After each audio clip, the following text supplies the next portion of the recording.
Aglomerado da Serra. Dividido em 8 vilas, o maior conjunto de favelas de Minas Gerais nasceu quase junto à nova capital. Estima-se que mais de 100 mil pessoas compartilhem esse território. Sua arquitetura é cheia de colorido e diversidade, o que tanto marca a arte que produz. Arte essa que vem de berço, crescendo entre avenidas, praças, ruas, becos e vielas. Em todas as 8 vilas, nos deparamos com histórias inspiradoras de mulheres que movimentam essa comunidade. Afeto, ancestralidade, amor, força e desafios é o que unem essas mulheres, as principais responsáveis pela geração, cuidado e educação das pessoas que compõem este aglomerado. Gente, meu nome é Simone Moura, sou fotógrafa, produtora cultural e gestora cultural. Eu nasci e moro na Vila Nossa Senhora de Fátima, no aglomerado da Serra. A gente tem que pensar que as mulheres, né, na pirâmide social, a gente está na base, gente, ainda mais as mulheres pretas, faveladas, pobres, mães. E quanto mais vai aumentando as categorias, mais lá na base da pirâmide a gente está. Dito isso, a gente pensa no esforço que a gente tem que alavancar, que a gente tem que empreender diariamente para a gente ser vista, ser reconhecida, ter nossas vozes ouvidas, né? Então, eu penso que uma das principais lutas que a gente tem é simbólica, é de reconhecer a nossa humanidade e existência. E aí, para fechar essa fala, eu faço a pergunta para a gente poder refletir. Quantas juristas você conhece? Quantas presidentas negras você conhece? Só aqui no país. Quantas advogadas? Quantas promotoras? E vamos pensar em outras categorias. Quantas gestoras culturais negras vocês conhecem? Porque já tem lugares aos quais já foram pré-determinados para a gente. Meu nome é Liliane, tenho 32 anos. Moro no aglomerado há 32 anos também. Pratico a capoeira há 18 anos. E eu tenho um trabalho social aqui com a capoeira, que eu sou fruto dele. Comecei criança lá. Hoje eu sou contramestre de capoeira. Esse trabalho ele acontece ali na Quinta Tolentino, no Cafezal, há 20 anos ou mais, eu não sei o certo. Eu participo dele há 18 anos. Comecei lá com 12 anos de idade. Eu era uma pessoa bem difícil. A capoeira, graças a Deus, me salvou, me fez assim uma pessoa melhor. Hoje eu sou contramestre de capoeira lá dentro e dou aula lá dentro também. Anos atrás sempre teve capoeira, tem a galera bem mais velha, assim, mestre Papa-Ovo. Tem uma galera que já morreu também, que eu não conheci, o mestre Jaime mesmo. A gente fala nele sempre, porque ele é referência antiga aqui na Serra. O mestre Papa-Ovo também é referência antiga. Meus professores já passaram por eles também, então sempre vai ter a memória. Eu participo do Movimento Feminino de Capoeira aqui em BH, que é um grupo que tem várias mulheres, não tem nome de grupo nenhum, só chama Movimento Feminino de Capoeira, e a gente fez esse movimento para nos fortalecer, porque realmente acontece a diferença entre homens e mulheres, sim. A gente encontra em praças públicas e cada pessoa leva um instrumento, a gente vai e faz uma roda só com as mulheres. Tem bastante mulheres que não foram mestres de capoeira, né? Mas sempre esteve ali, porque não podia participar da roda antigamente. Então elas ficavam meio de lado, ficavam na roda mais para bater palma e participar do samba, mas da capoeira assim não. Tem mestre agora recentes. Hoje em dia a mulherada tá tomando o mundo, graças a Deus. Olá, meu nome é Márcia. Eu sou moradora de favela, sou mulher de favela. Amo morar neste lugar. Essa vila chamada Vila Fátima nasceu há mais de 50 anos atrás, né? E uma das mulheres que começou a idealizar esse sonho deste lugar onde a gente mora, né, foi minha mãe, dona Dalila Monteiro Barbosa, que foi líder comunitária aqui por muitos anos, né? As lembranças que eu tenho dela aqui neste lugar é sempre dela trabalhando em prol da comunidade. E uma coisa que ela sempre falava para a gente é para a gente olhar para fora, né? E isso é um legado que ela deixou para os filhos. E os meninos de hoje, os jovens de hoje, né? Eles chegam aqui, encontram a rua asfaltada, encontram as praças prontas, encontram um posto de saúde, um centro cultural, uma quadra coberta, um campo no Baleião. E talvez eles pensem, pô, que lugar legal para morar. Mas tem uma história por trás disso. As favelas, elas são vistas a partir de um olhar homogêneo, como se todas as favelas fossem iguais, né? Como se as favelas belo-horizontinas fossem parecidas com as paulistanas, as cariocas, as nordestinas, quando na verdade não é. Somos diversos, somos heterogêneos, são inúmeras as identidades que são construídas nos territórios e as formas como elas se expressam na sociedade também são distintas. Então a gente tem que pensar essas identidades a partir da diversidade. É isso que nos constitui, é isso que atravessa esses diferentes sujeitos que residem e que estão nesse espaço. E aí, como que a gente, aí não é a Simone, mas como a gente que mora nesses territórios, a gente tem que ver tais localidades. É a partir do paradigma da potência, daquilo que constitui a nossa capacidade de intervir no território, de transformar, de disputar as narrativas que estão postas. As favelas dificilmente são vistas pelos diferentes realizadores, produtores, artistas, lavadeiras, mestres populares, pedreiros, diaristas e vários desses sujeitos que estão aí produzindo a sua história. É por esse paradigma da nossa capacidade, da nossa potencialidade inventiva de intervir na sociedade. Gente, haja vista que foi a gente que construiu essa cidade, a gente tem que sempre lembrar disso. É a partir desse paradigma que a gente tem que se olhar, né? Esse seu mote, tanto de nossa presença no mundo, quanto da nossa relação na sociedade, dos diferentes espaços que a gente ocupa. Meu nome é Conceição, mas a maioria das pessoas aqui me chamam de Sãozinha, outras mãe do Cadu, outras me chamam de Cadu mãe. É desse jeito. E é isso, né? E nós já estamos aqui há bastante tempo, morando aqui há bastante tempo. Quando nós viemos para cá, Cadu tinha 6 para 7 anos, então era um pirralhinho, né? E tinha meu filho Pedro, o segundo, e a Ana Carolina. Depois, com o tempo que esse se veio. Quando nós viemos, né, mudamos para cá, nós morávamos na Avenida Mendissá, e Vanderlei conseguiu comprar essa área aqui. E nós fomos construindo aos pouquinhos, né, com os meninos pequenos. Então, nós começamos, primeiro assim, que quando o Cadu começou com o Centro Cultural, ele pagava um aluguel para poder dar aula de rap, né? E nós tínhamos a lanchonete, onde agora é o Centro Cultural.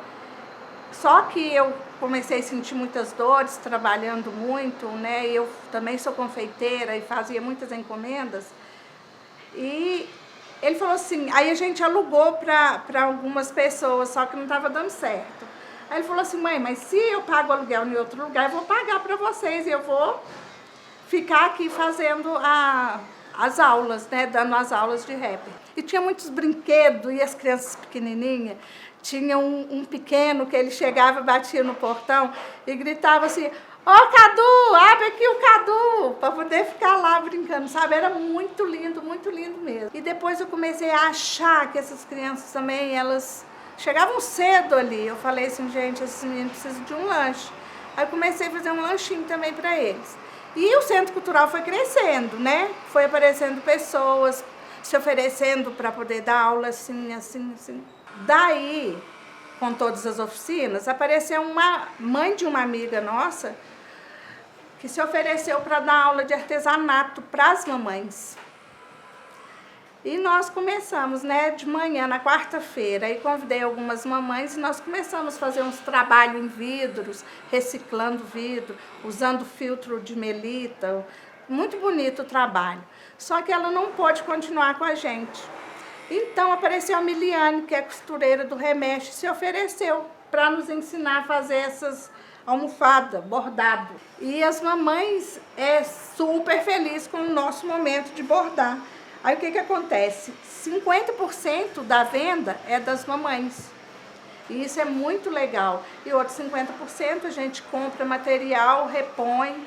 E também se aparece algum imprevisto, né, que algumas mamães precisam de um medicamento, aí tem esse dinheiro que eu pego o dinheiro, que a responsabilidade é minha, e a gente compra o medicamento, dá para as mamães. Então, a gente acabou agora de ter o nome. É Terapia com Arte e o nome é Ponto Chique Favelinha.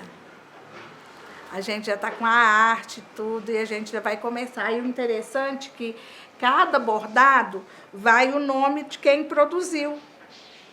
A artista que fez tem o nome, entendeu? Então elas ficam assim maravilhadas, cada uma fica feliz com o que está fazendo. Então o nome é Ponto Chique Favelinha. Eu penso ainda em ajudar muitas mamães assim com essa arte, com esse espaço que a gente tem, né?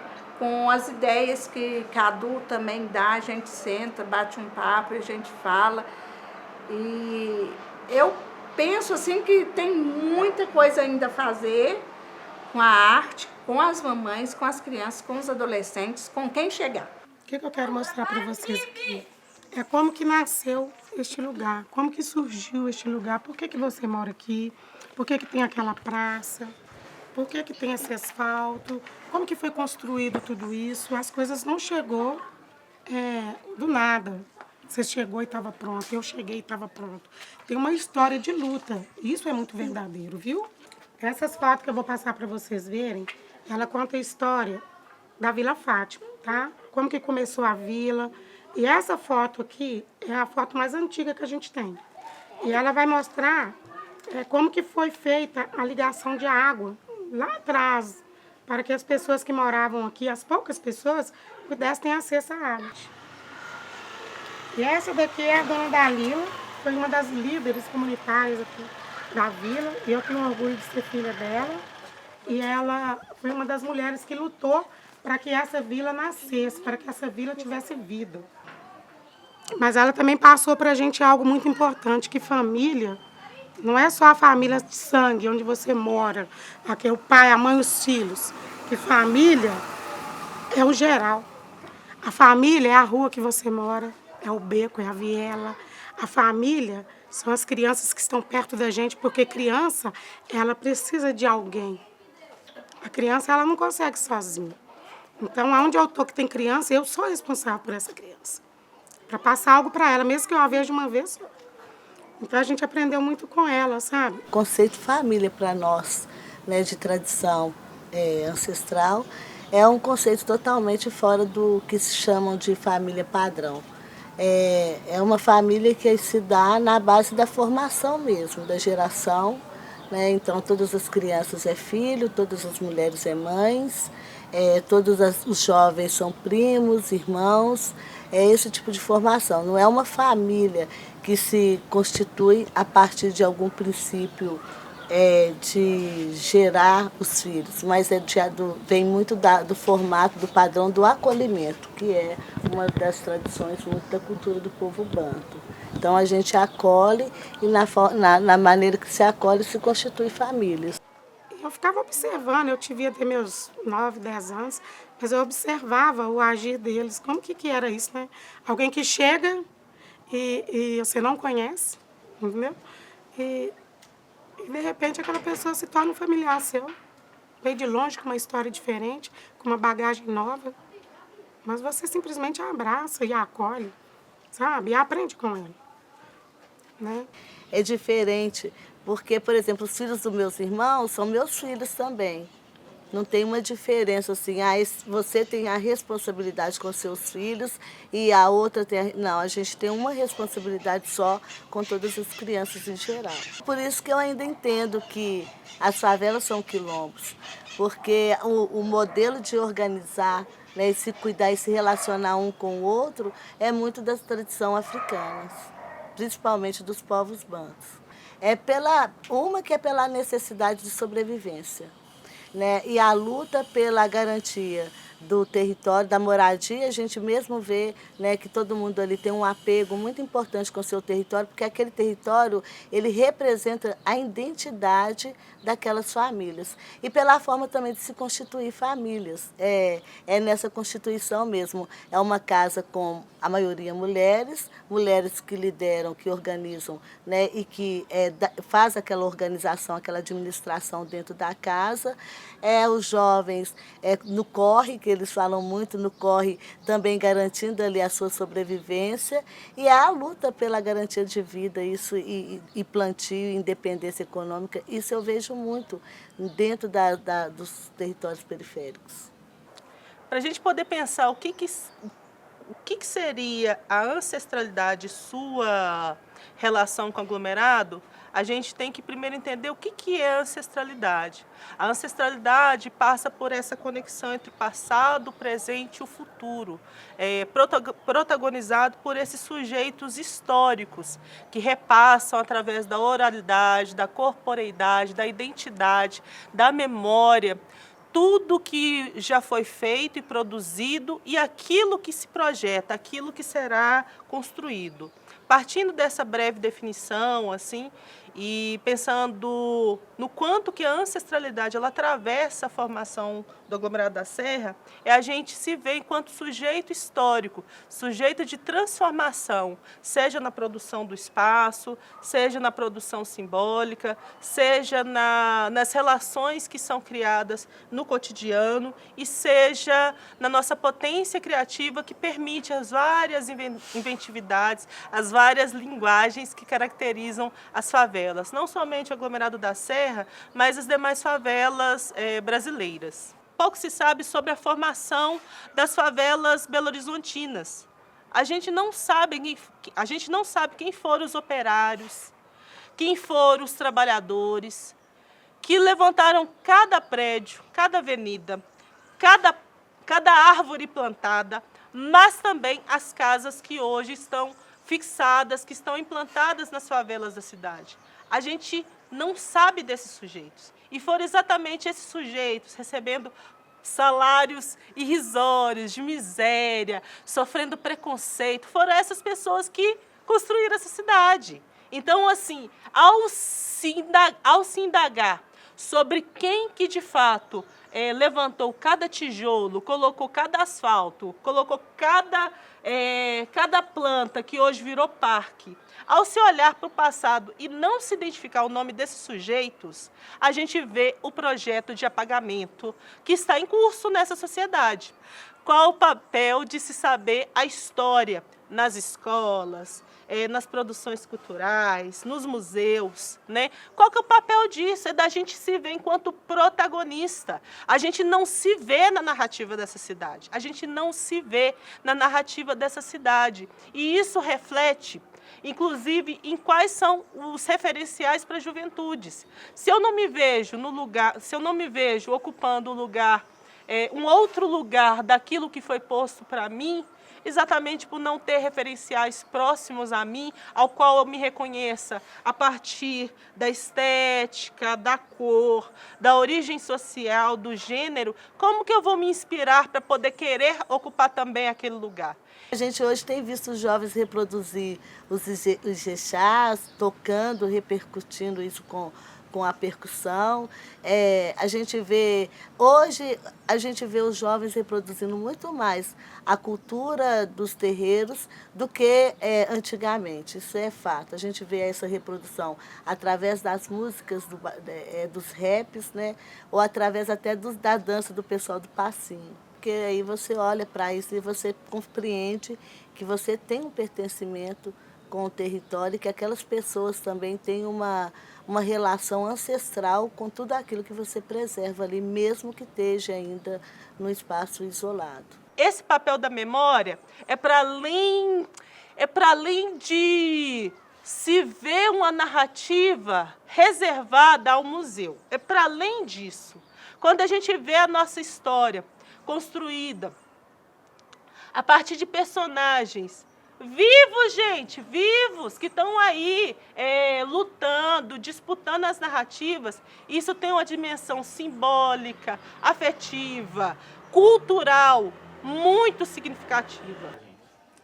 Meu nome é Ana Maria Silva Ribeiro, sou professora aposentada. Atualmente eu estou na roça, mexendo com a agricultura de café, cana, né, outras plantações na roça, né?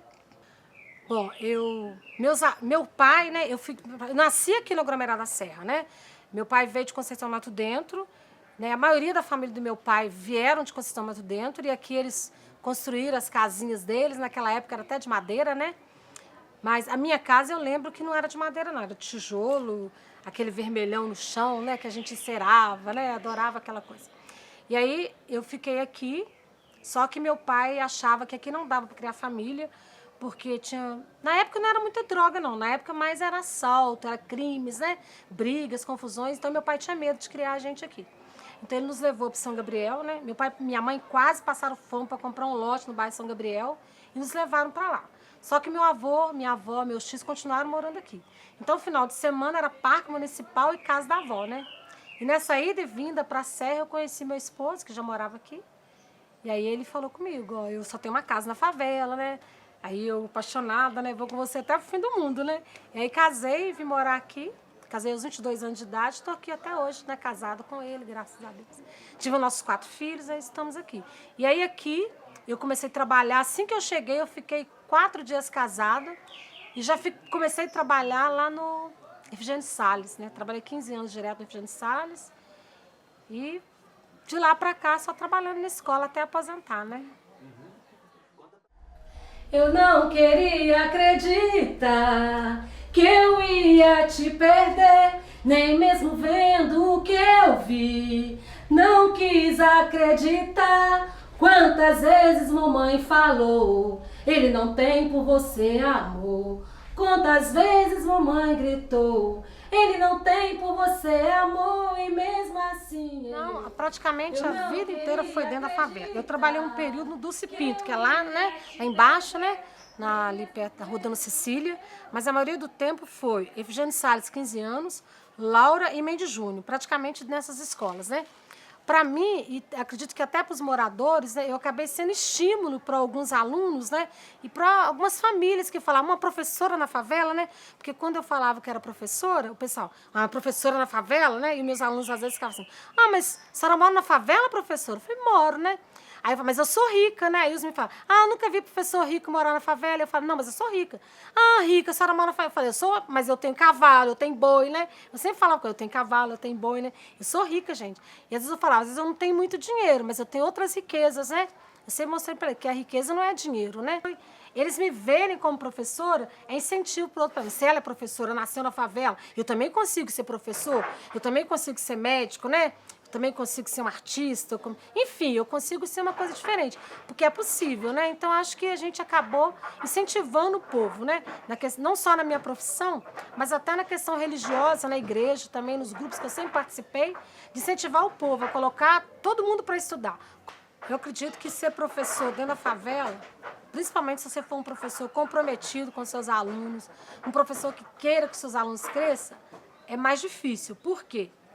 E aí você também tem que se doar mais, porque quando você está trabalhando, aí você vê o que está... Por exemplo, quando eu comecei a trabalhar, na escola, gente, não tinha nem papel. Tinha aluno que não tinha caderno. Então, eu tirava do meu salário para completar. O material pedagógico, eu comprava com o meu dinheiro, sabe? Então, a gente fazia isso e até hoje tem professor que...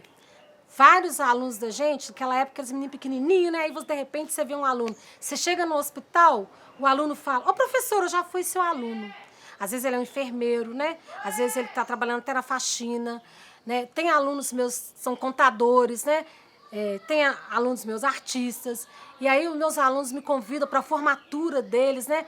O aluno está na faculdade, formando na faculdade, de repente você é convidada para a formatura desse aluno. Você fica pensando, meu Deus, eu nem imaginava que esse aluno ia me lembrar de mim, né? E os alunos me convidam, né? Madrinha de casamento de aluno, olha que coisa linda, né? Para mim, educar é ensinar a criança a trabalhar com a justiça e cobrar seus direitos, não ficar calada com as injustiças, né? E querer sim vencer na vida, porque eu acho que todo mundo nasceu para ser feliz. Então, educar é mostrar às pessoas que a gente nasceu para ser feliz e correr atrás dessa felicidade, né? E mostrar para eles valores, né? E eles cobrarem esses valores, lutar por esses valores e buscar justiça social no meio que a gente vive, né? Apesar de tantas coisas, eu acredito que é isso aí. Isso traz pra gente o quê?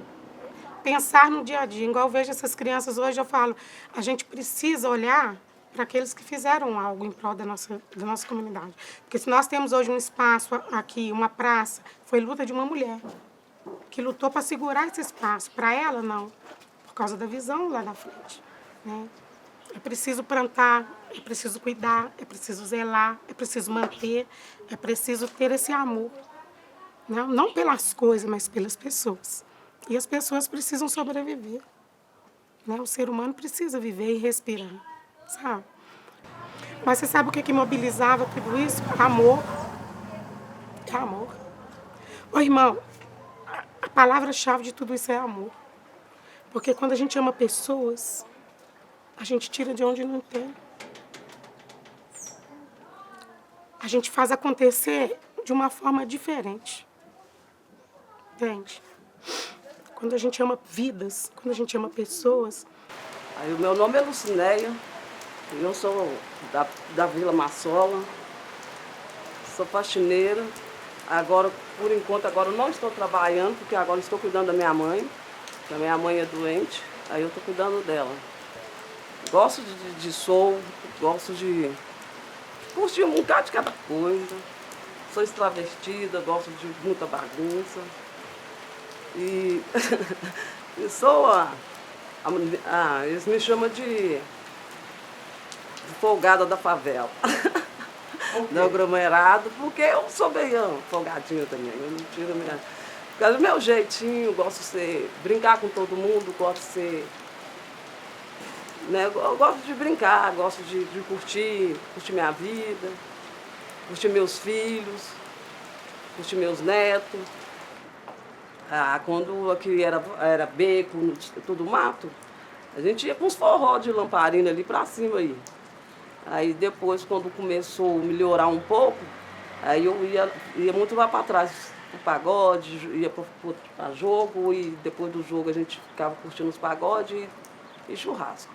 Eu comecei assim, indo para fora, saindo para que eles faziam em outros lugares, nos bairros fora, a gente ia para lá e a gente foi e comecei a andar com... O rapaz até morreu, que me ensinou a dançar. O nome dele era Felicia Chocolate. Aí ele foi, a gente entrou num grupo, a gente ganhava troféu, a gente fazia um bocado de evento pra gente dançar, pra gente ganhar algumas coisas. Já dancei dança África, já viajei, eu já fiz um bocado de coisa. E aí hoje, agora, nesse momento, não estou podendo curtir, mas vai chegar mal. Mas de vez em quando eu fico aqui na rua dançando, um menino liga o breque ali, a gente põe um bicho para pegar. Tecla lá, que eles falam, eu vou pôr o seu breque. Eu falei, você dançar, que eles gostam de ver eu dançar, né? Que é uma coisa que eu curto, uma coisa que eu vivi esse tempo todo, né? Eu convivo com ele até hoje. Inclusive eu estava com um rapaz aí que ele também gosta do soul break, aí nós dois íamos direto e reto. Aí depois, de vez em quando, nós encontramos, nós somos amigos agora, mas nós encontramos e nós dançamos assim mesmo, não dá nada para nós não.